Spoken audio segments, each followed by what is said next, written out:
అటు చూడవే ఫంక్షన్ కి కవిత కూడా వస్తున్నట్టుంది. ఇంకా బడాయి చెప్పడం స్టార్ట్ చేసిద్ది. ఇప్పుడు ఆ బడాయి వెళ్ళకి చావాలరా బాబు. ఇప్పుడు ఆ జ్యువెలరీ ఎన్ని లక్షలని చెప్తుందో. ఈ హారం ఎంతో తెలుసా? 5 లక్షలు.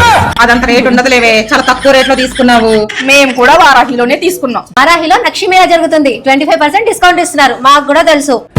మీకు కూడా తెలిసిపోయిందా? అవునండి, మన బ్యూటిఫుల్ హీరోయిన్ మీనాక్షి చౌదరి గారు లాంచ్ చేసిన వారాహి సిల్వర్ జ్యువెలరీలో నక్షి మేళా నడుస్తోంది. ఈ సందర్భంగా అన్ని రకాల సిల్వర్ జ్యువెలరీపై ఫ్లాట్ 25% డిస్కౌంట్ ఇస్తున్నారు. ఇంకా జ్యువెలరీ కలెక్షన్ విషయానికి వస్తే మొత్తం కూడా లేటెస్ట్ అండ్ ట్రెండింగ్ కలెక్షన్స్ అండి. అసలు చూస్తుంటే కళ్ళు చెదిరిపోతున్నాయి అనమాట, అంత బాగున్నాయి. సిల్వర్ జ్యువెలరీలో ఇలాంటి కలెక్షన్ నేను ఇంతకు ముందు ఎప్పుడు కూడా చూడలేదండి, చాలా బాగున్నాయి. మీ ఇంట్లో పెళ్ళైనా లేదా ఎటువంటి ఫంక్షన్ అయినా సరే అన్ని అకేషన్స్ కి కావాల్సిన జ్యువెలరీ మొత్తం కూడా ఇక్కడ అవైలబుల్ గా ఉంది. ఈ ఆఫర్ జూన్ 6th నుండి జూన్ 20th వరకు మాత్రమే ఉంటుంది. సిల్వర్ జ్యువెలరీ కొనాలి అనుకునే వాళ్ళకి ఇదైతే బెస్ట్ షాప్ అండి. మీకు ఇక్కడ నేను శాంపిల్ కోసం కొంత కలెక్షన్ మాత్రమే చూపిస్తున్నానండి. మీరు డైరెక్ట్ గా షాప్ విజిట్ చేస్తే ఇంకా ఎక్కువ కలెక్షన్ చూడొచ్చు. ఈ వారాహి సిల్వర్ జ్యువెలరీ వచ్చేసి Hyderabad KPHB metro station pillar number 756 opposite లో ఉంటుంది. మీకు ఈ లొకేషన్ కావాలంటే లొకేషన్ అని కామెంట్ చేయండి, సెండ్ చేస్తాను. Thank you for watching.